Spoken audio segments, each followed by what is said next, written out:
Sponsored by Cameron Museum of London at 44 Museum Street. Welcome to a Fish Out of Water podcast. This is your host, Richard Lippman. Today is a special edition of this podcast, and we are dedicating it to Save the Harrison pub and grassroots music venue in King's Cross, London. They have until the 17th September to raise approximately 20 to 40,000 pounds. Let's hope they make it. Was that really your knickers over there that you threw? Sorry? Was that really your knickers over there that you threw on the stage? Okay. I did, but was, yeah. They're my underpants, Clean, yeah.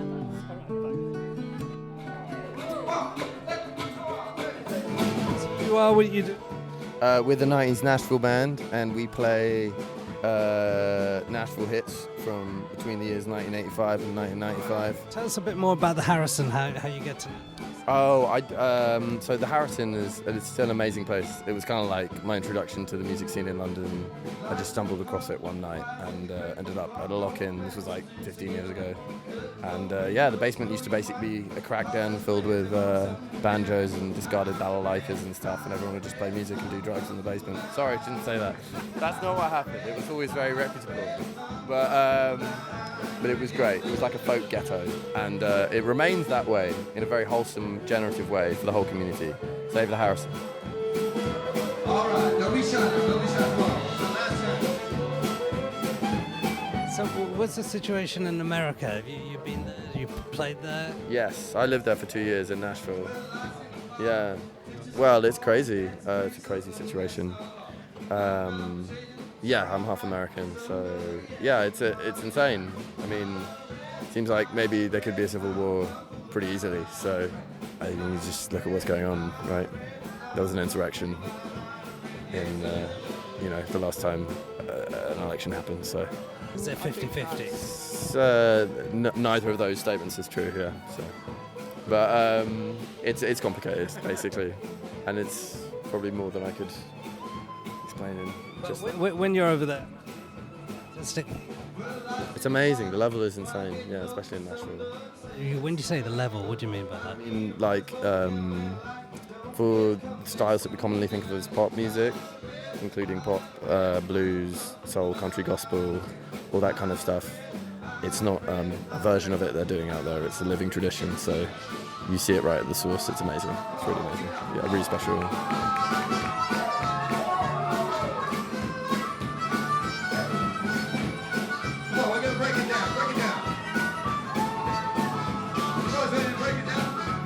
The Harrison is rocking, and the standard of musicians is excellent.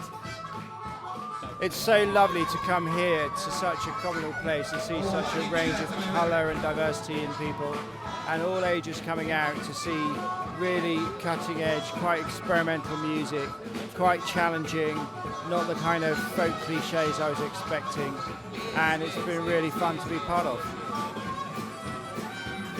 I'm really happy that there's still such places in London where local communities can just meet and cultivate something together. Oh, well, I loved being on stage and that was really fun, and I love singing with Alice, who is just a mind-blowingly talented musician, and the chorus, because we need to save live music in London. When she died, she's 73. She got so old, her head got bold. Gave up that notion and didn't die at all. Time like a crazy, crazy black hole. My boy's a strange one.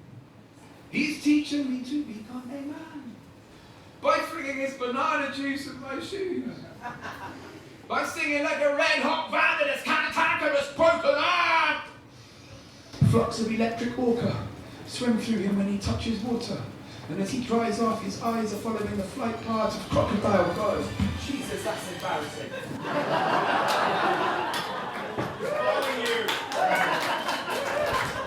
Tell us who you are. What are you doing here? I'm Disraeli, and I am singing and rapping and playing music here.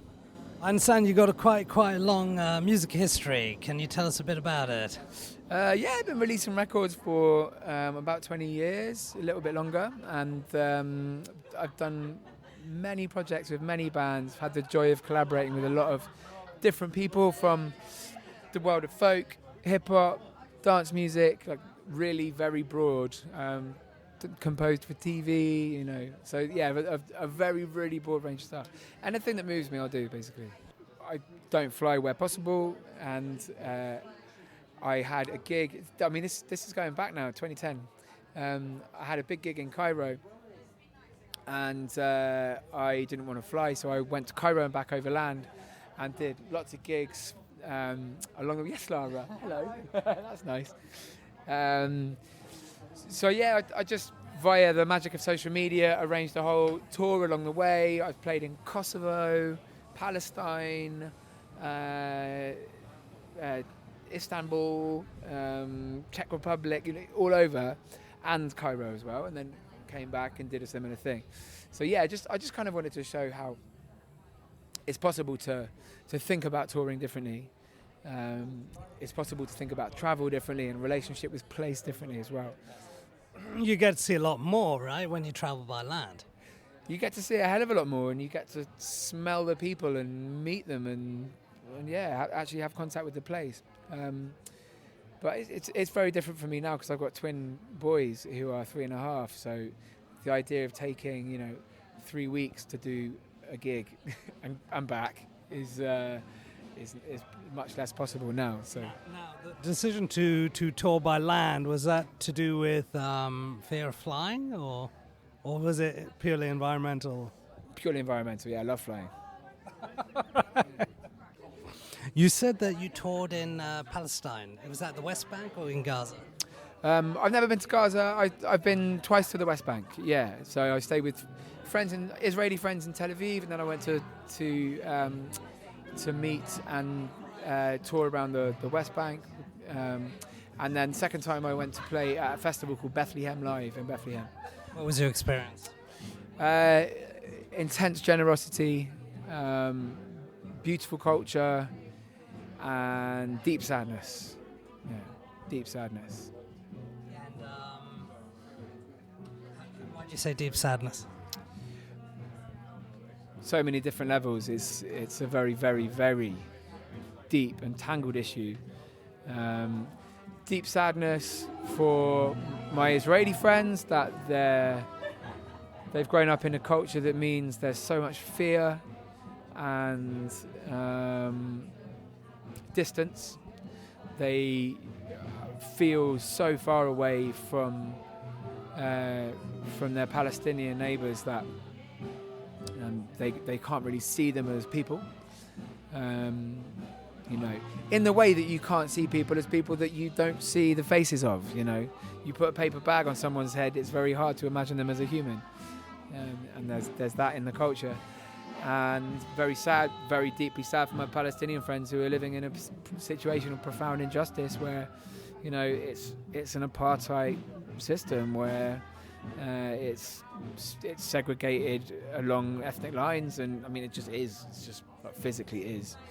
And they are living also in a much more real fear of death and pain and losing their sons to the prison system, which has, you know, no recourse to justice. So yeah, I mean it's huge, but it's an issue that I care very deeply about and have always cared very deeply about, and it's obviously coming to a horrible head right now. And as he drives off, his eyes are following the flight paths of crocodile gods from where he was before.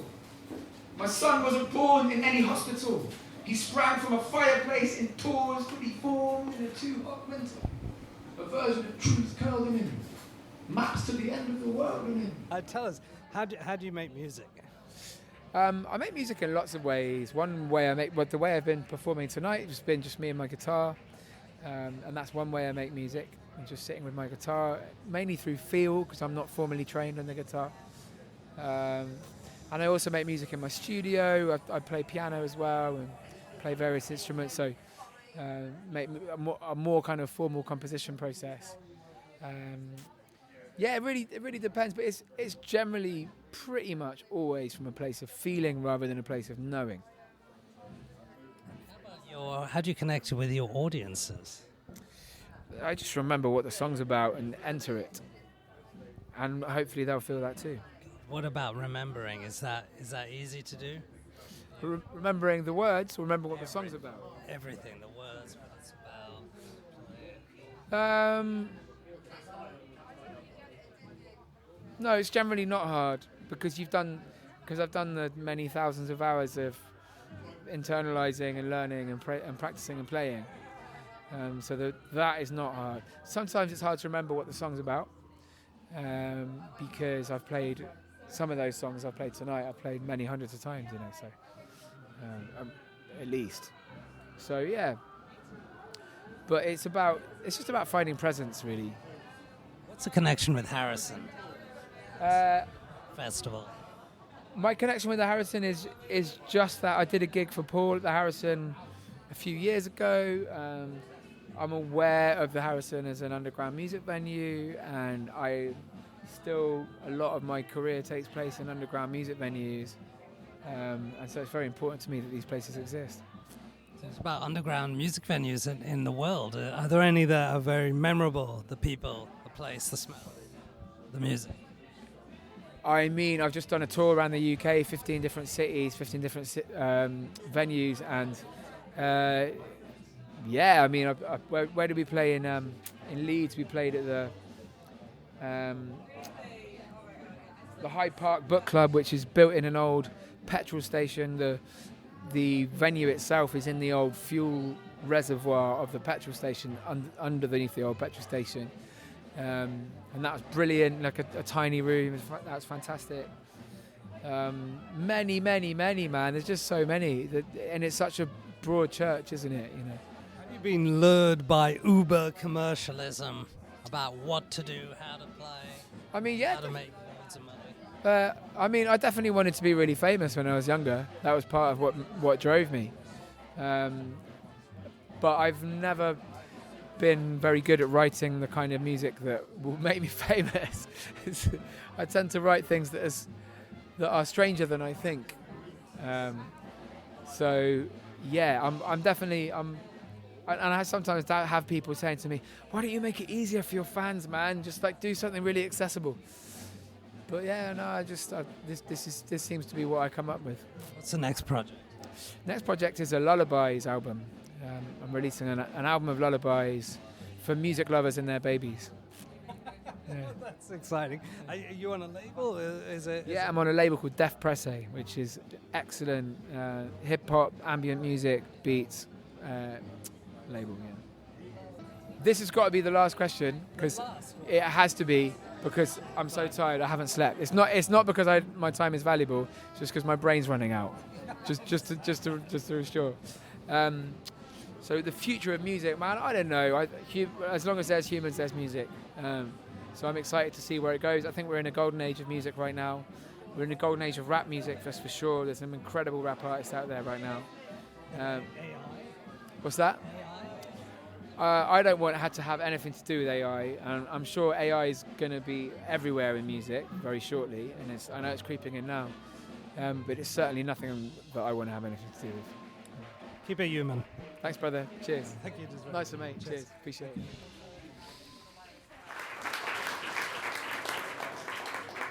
So it definitely was not my intention to play this concert in shorts. It's something that I try to avoid at all costs. Why, Adam? Because you've got lovely legs. You should get them out while you're young. You do rock the shorts, Marcus. It's good to be said. So Fiona and I went on a tour. Actually, we've been on 2 tours this year. We went on a tour in Italy in March, and we also went on a tour in Scotland, England and Wales in May and June. And it wasn't a very well planned tour, so we drove about 3,500 miles in about 2 weeks. But that doesn't bother me much because I've lived down in London for many years now, and my parents, they still live in my hometown in Aberdeenshire. So I often drive from North London to Aberdeen, which is a 9-hour drive.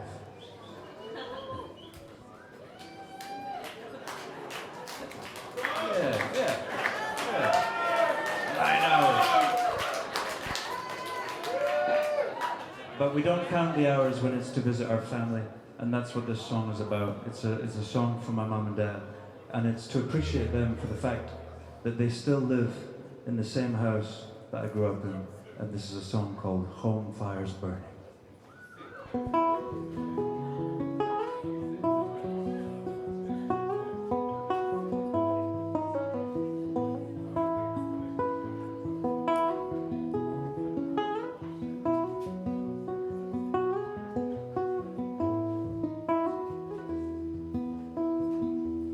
I left town age 18, left the northern lights of Aberdeen,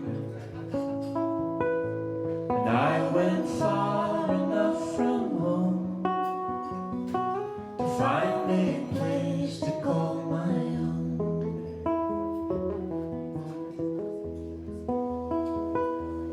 Will you keep the home fires burning while this big bad world keeps turning? While I go and dig the gold and you shelter from the cold. Well, we are Fiona Bevan and Adam Beattie. And we love the Harrison. It's been a stalwart of our gigging careers. It's actually the first venue that we ever played together. Yep. And it's a very special gem of the music scene in London. Yeah, it's very important to have places that have regular music where you can grow a community of people. Because a lot of venues, it's a completely different band every night, and there's no continuity between each time that you go there. But places that facilitate a music scene are very valuable. So, Adam, I understand that you were signed by Rough Trade Records, is that correct? And how did that all begin? That did happen. I was in a band called Pika Pika, and I was a songwriter and arranger for that band, amongst 4 of us. It began through, the London music scene related to the Harrison, and we all knew each other from the scene. We put a band together and it got signed to Rough Trade. Yep. What happened later? What happened later, we did 1 EP and 1 album, and we toured it, and it was loads of fun, and it went really well. And then we moved on to our respective solo careers. How did you meet Fiona? We met through the same music scene. Yeah. Yeah. There's a running theme. And almost through that band as well, Yeah. actually. Yeah. So we met kind of gigging and mutual friends who are musicians. So it's all really connected, which is why all these venues are so important. This grassroots, this network, it's an incredible thing. We can't lose it. Tell me, how do you two connect musically? Well, we both make very gentle, feely music, Yeah. I would say. We both play guitar, electric guitar, double bass, piano and violin and sing harmonies, which is totally random that we both play the same instruments, but so it feels very natural to accompany each other on each other's songs. And now we've started writing a bit together as well, so there'll be some of that, new material coming out at some point in the future. And our vocals seem to fit really well together because we both have a sort of breathiness to our vocals, so they blend well. Yeah. Kind of with the way that we sing, we always, I think, sing soft. And do you also perform with other instruments, other musicians as well? Yeah. Yep. Yeah, we both play in full bands. And then, recently we've just been doing a double headliner tour around the UK as a duo. So, we're accompanying each other on our songs and then swapping over. It's been really lovely. But we play sometimes with a 7-piece band, it's very flexible. Yeah. Depending on the night. Depends on the venue and the occasion. And what's to the future then? Well, we're going to make a duo EP, I think, songs that we've written together, and we're going to... We've both got new albums being recorded right now. Of our solo stuff, where we tend to accompany each other. Yeah. But they're a bit more separate, and then we're going to do this EP of songs that we've written together as well. And then on the 20th of November, we're playing here at the Jamboree for the London Jazz Festival, which is a double headline gig. So that's going to be awesome. Are you two supported or by labels? Or? Yeah, we both have publishers, which are really useful for helping us in the music industry. We've both worked with various labels, various management. We've got a booking agent who does a really great job for us around the UK. So yeah, we're always part of some sort of team. Yeah. And you toured outside. What was it like touring in Italy? Oh, Italy was wonderful. I mean, the hospitality is just incredible when you tour in Italy because they feed you, and it was a lot of fun. Yeah, really and they beautiful don't have loads of gigs in Italy, so I think when there is a gig, there's like a real excitement around it, so you feel really appreciated. Yeah, it's beautiful. It feels like they really need it and want it, so you feel it feels really important. It's very special. Tell us about audiences in the folk scene. Has that changed in the last few years, or the London folk scene? Yeah, well, in the UK in general. Yeah. Well, things feel more back to normal post-pandemic now than they did in the past year or so. So that's really wonderful. We're losing venues at a rate of, well, I'm not sure of the statistic, but it's something like they're dropping like flies, the grassroots venues. So that's kind of scary. But you can still feel the love from the audiences. People still love to come out and see the live music, and they need it. We all need it. Yeah. So there's a lot of love out there for, real, organic music. People would really miss the venues if they were gone, but I don't think, they don't realize how easily it can happen, I think, until it's happened. And then it's very difficult to start them again, against all the odds. About privately, for example, are you invited to perform at private venue, like estates or? Yeah, you do get random things like that, especially being in London. You get random events popping up, but it's quite unpredictable. You can't rely on it. It just happens. A few philosophies on life. Philosophies on life. Well, definitely the simple ones like find your unique voice and be brave enough to do the exact thing that you want to do against all the odds. Make the sacrifices necessary to exist in the world as an individual rather than feeling the pressure to conform. And mine are, my motto is, just keep spreading love. Because we all spread love to each other in even tiny daily interactions, and it really makes the world go round. So, love and healing and togetherness, community. How can people follow you? Instagram is probably best. That's where we advertise most of our concerts and our releases. So my Instagram is Mr. Adam Beattie, ADAMBEATTIE. Yeah. And Fiona mine Bevan. is at Fiona Bevan, BEVAN. We've also got music on Bandcamp, all the normal places, Spotify, Apple Music. And we always take email addresses at gigs. So we've got this email list that people can sign up to. They can sign up online as well. So, Have you toured around America or Latin America and places? Yeah, we've toured America, which was really beautiful. We've got unfinished business there. We did a lot of writing on the road as well. It was beautiful. So, definitely go back. We love being on the road. Thank you very much. Yeah. Thank you. What was your name again? Richard. Richard. Pleased to meet you. Mom and Dad had seen it all. They warned of all the ways that I may fall. They told me tales of people lost, voyagers who paid the cost.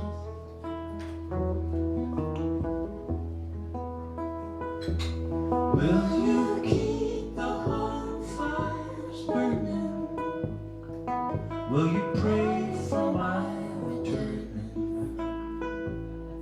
That I will weather all storms down this rocky road I'm on.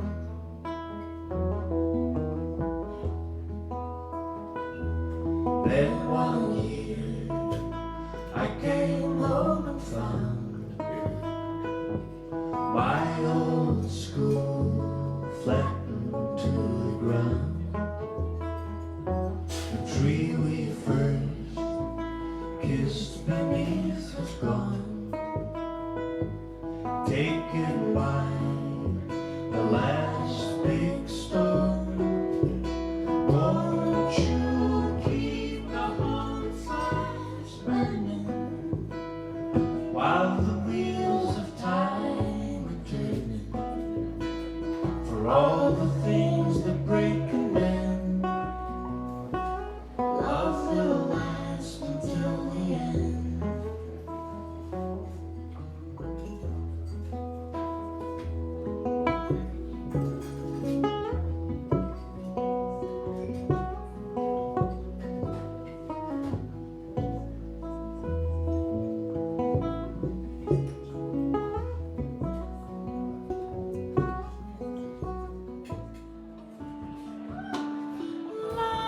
Love is a vow, love is a doer.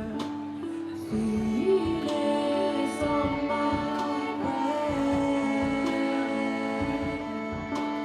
Gentle impulsion shapes me, makes me lighter. Feelings on my brain. Teardrop on the fire. Feelings on my brain. Night of myself, most faithful mirror. Feelings on my brain. Water is my eye, over confession. Feelings on my brain. To drop on the fire. Feelings on my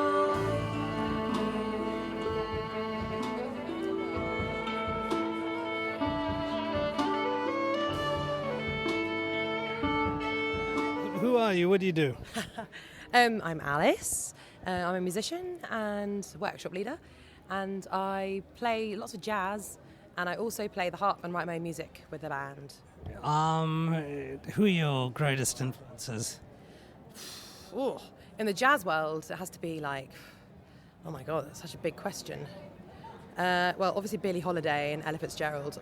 Ugh, this Ella Fitzgerald scats are insane. Gertrude Ma Rainey, some of the older jazz. I was trying to think. Anything that has soul in it kind of gets me as well. So I'm not just jazz. So I'm very broadly influenced by things. So hence the band that I write in, my solo project, it isn't really from jazz. It's just everything. It was a bit of Alice Coltrane, no? Yeah, always people are like, oh, you must know Alice Coltrane because she plays the harp. But yeah, I mean, she's like very glissando-y and I absolutely love it. It's like very free and stuff. It's very inspiring and I absolutely love that. But I'd like to think that we create that kind of world without me like being like, hello, I'm a harpist. I'm also called Alice. Let's do some glissandos like Alice Coltrane. So what kind of technique and style? How does it evolve? How do you create music? My original music, I always write when I'm cycling. So I write a song when I'm singing along, like on my bike or walking, and I record it in my voice memos. Then I sit down at my harp, and then something happens, and then luckily the band will sit with me and will like formulate some kind of magic around. That's the whole idea.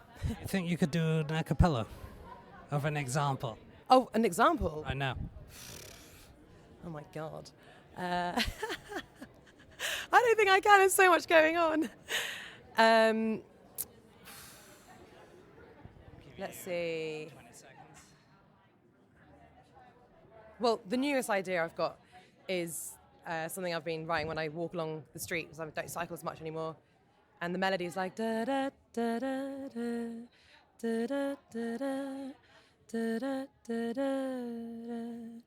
Very simple. And then I've been building on it with some chords with the harp. And the next step will be bringing in the musicians. I usually have a viola player as well, viola and violin, and then, yeah. What about the vocals? As in the other singers? Yeah, you, me? yes. In harmony, what about the actual vocals? The vocals, as in the lyrics? Yes. The lyrics, oh. So that just comes by what I'm feeling in the moment or what I've felt in the past or what I envision for the future. So that tune that you just sang, are there vocals to that now? Yeah, there are, but they're very much at the beginning, and they're like, I'm not sure I can even sing it because it's too emotional. Try that now.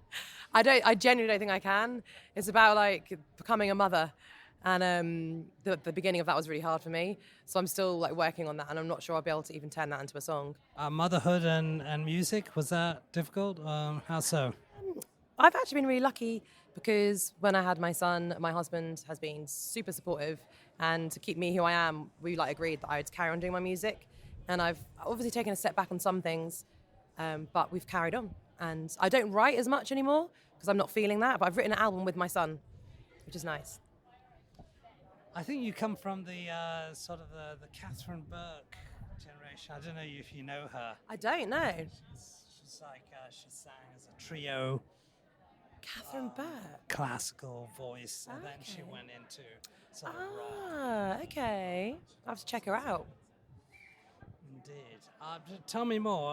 Harrison Bar, what's the connection here? Oh, so when I first started playing, like one of our first proper gigs was at the Harrison, like 10 years ago, maybe 11 years ago. And we used to play there, and it's just beautiful. Such a lovely venue to play. And then he did All Day Folk Festivals, Paul, who runs it. And my other projects have played there as well, and it's just so much fun. It's next level. Everyone's like a little family there as well. It's beautiful.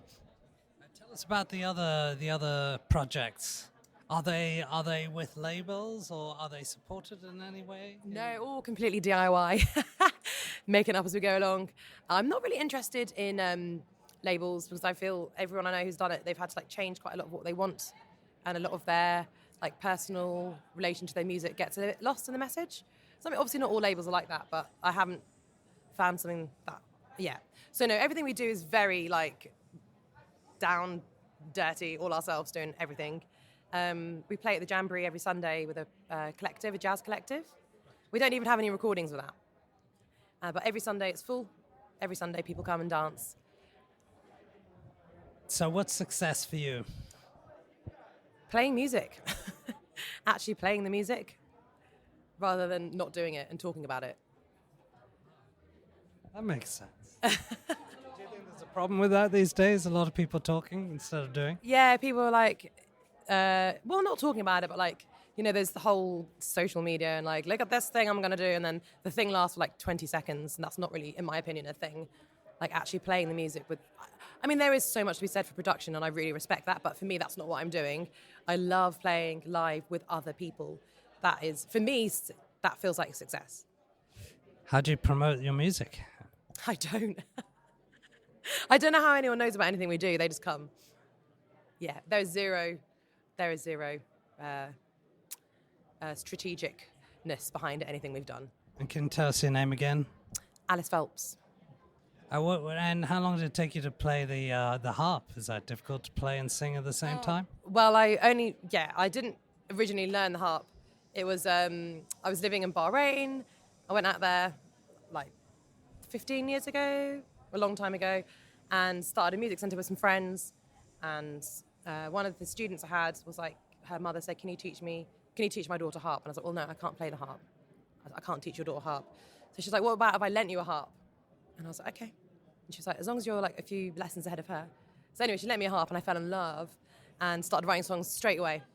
And that's when I first started writing songs for this project in Bahrain. All that time ago. Say again? Yeah. Well, that one was a bit smaller. It was for her daughter, so it was like, I think it was like 36 string harp. But it was beautiful. It just lent its sound to my writing. How do you tune it? With this. This is actually a drum tuner peg thing. It's my husband's. He's a drummer. He's playing with the band with me later. I always lose mine, so he's always got one as backup. That's real love. I can't lose this one though. Thank you very much. You mind if I take a picture? Yeah, go for it. Of the tuner? No. You with the tuner, maybe.